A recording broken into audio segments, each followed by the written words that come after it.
All right, guys, we've got the X16. This has got inverted front forks, split spar frame. This is a full-blown 125cc. This is an automatic, so it's just drive and neutrals. All you've got on this one, fully automatic. A lot of fun to drive. It's about a 55-mile-an-hour bike. We have quite a few of these still in stock and a few different colors if you want this thing. I'll put all your details in the ad.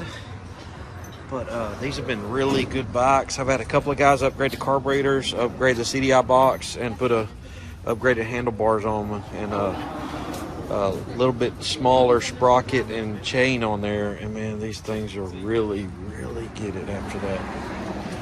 Yeah, 55 mile an hour is a pretty capable bike. Y'all come get it at K&G Mowers, 623 North Main. We've got all your toys for Christmas. Guys are struggling to put them all together. This is the same